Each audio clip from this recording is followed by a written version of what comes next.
College, let me tell you, nothing's going to stop you from graduating. You're going to be done. There's really only a couple minor things between you and total freedom. There's a matter of passing the classes you're taking. Sure, I know you're wondering about that. How many of you already have plans for next year? Look at that. Every year is getting better now. Keep those hands up. Of you who have plans next year, is it easy to keep focused on what you're doing every day? Keep your hand up if it's easy to keep focused. You got it. So that leads me to the second challenge, and that is getting through my commencement speech. Now, Giuliani is one thing, I'm sure that there'll be, all kinds of, it'll be easy to keep track of that speech. But when you are walking across the Arts Quad in full regalia, and I'm standing on that little platform by the Olin Library waving at you, I'm going to remind you about 3 rules about commencement day. One is, until my speech is over and I confer the degrees, you have nothing. 4 years you have nothing. That's one.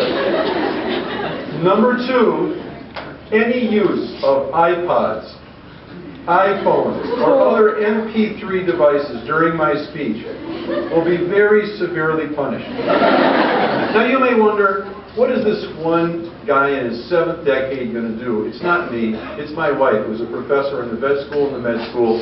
She's very wiry, and she will go out among the troops there in her cap and gown, and she will hurt you. So I'm just giving you a fair warning, I'm telling you right now, that's the way it is. And the third thing is you have to, this is the only serious one, is you have to face the idea that this is a big, big, big transition in your life. It's not just a transition from college to the next step, even if it's graduate school or professional school.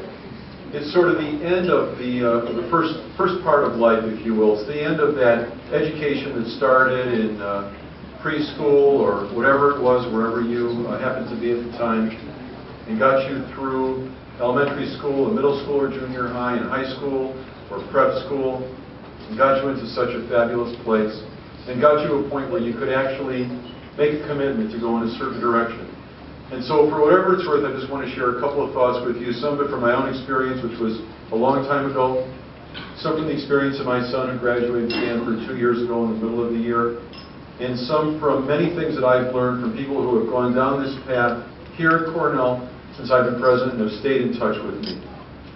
So one thing I want to remind you is that this is a continuum of life that's going to go on, heaven willing, for decades and decades and decades and decades for the vast, vast majority of you.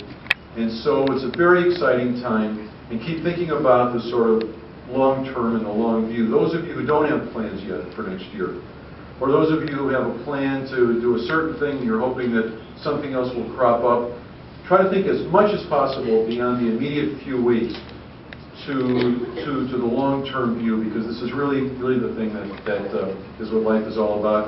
All these corny things, it's a marathon, it's not a sprint, all these kind of things. It's really true, and you're about to enter that phase of it.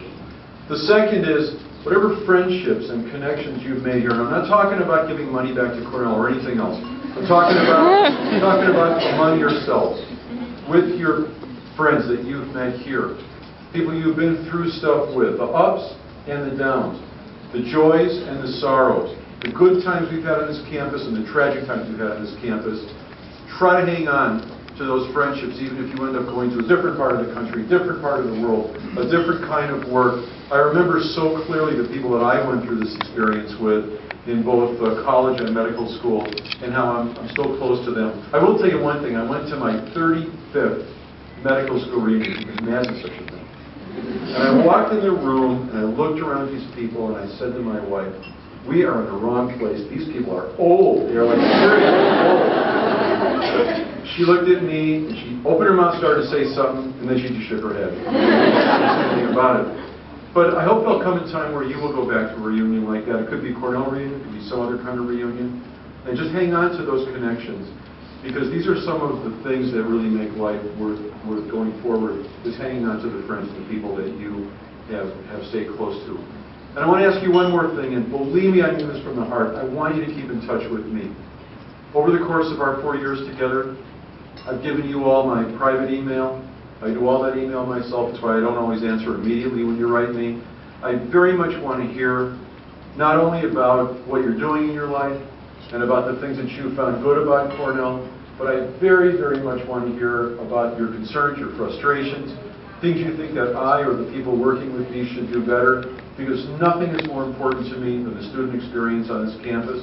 Nothing is more important to me than hearing from you about how things work, except for one thing. Only one thing is more important than that, and that is that you cannot use an MP3 device during my speech.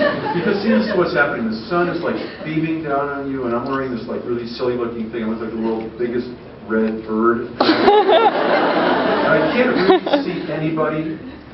I mean, I can't see the faces. I just see this mass of people. And I see the people from different colleges here holding up like symbols of their college, like a glove that you put on your whole hand. You'll find out about that when the line goes on. But I hope that you stay in touch with me. I hope that you stay in touch with each other. I hope that you really savor these last weeks that you have in this park. And for those of you who don't have plans yet for next year or don't have the plan that you thought you would have, take a deep breath and keep your eye on the far horizon, and things will go very, very, very well for you. So if you would join me in a toast to you, to your class, to all the things that we have been through, and to all the things that you are going to share with each other for years and decades to come. To the class, where's the class? Okay, thank you very much. Is there a closing remark here? Or am I it? Okay, I want you to talk among yourselves. If I haven't had a chance to see you, try to come by and say hi to me. Have a great time tonight. Hang in there, enjoy. I'll see you commencement day, if not before. Thank you.